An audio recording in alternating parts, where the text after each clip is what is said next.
In this section of my speech, I want to thank my family, staff, volunteers, and constituents for their support and reflect on my achievements as a veteran, a lawyer, a minister, and a leader.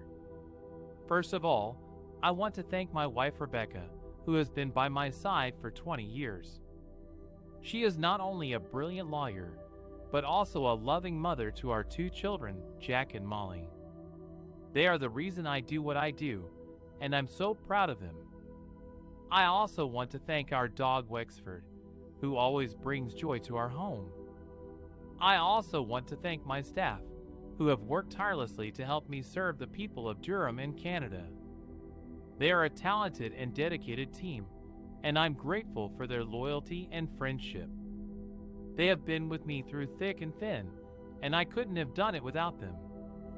I also want to thank my volunteers, who have given their time and energy to support our campaign.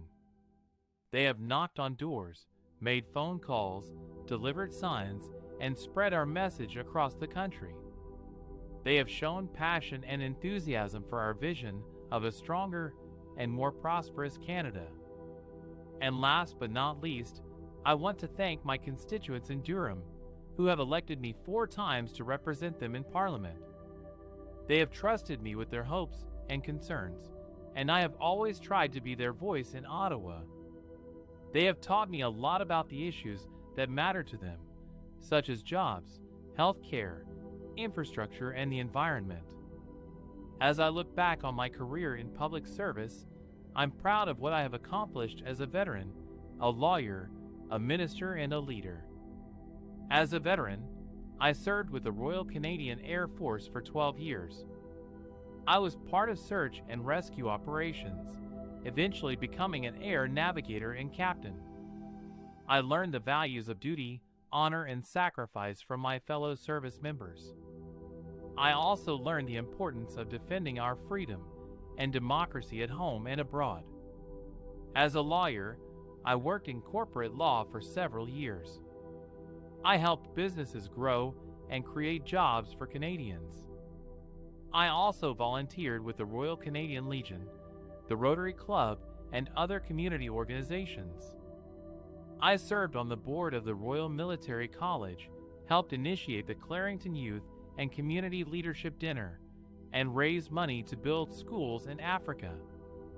As a minister, I had the privilege of serving in Stephen Harper's Conservative government.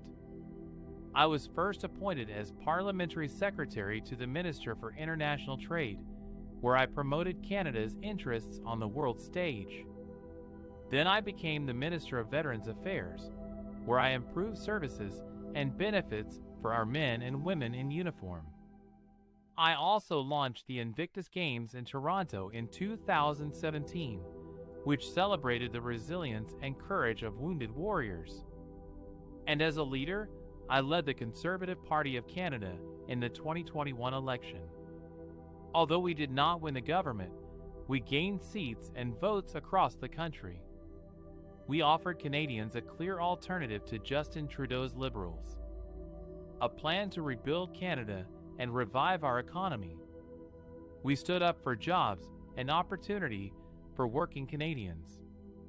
We fought against performance politics that fueled polarization, and we called on Canadians to take back their country from those who would divide us.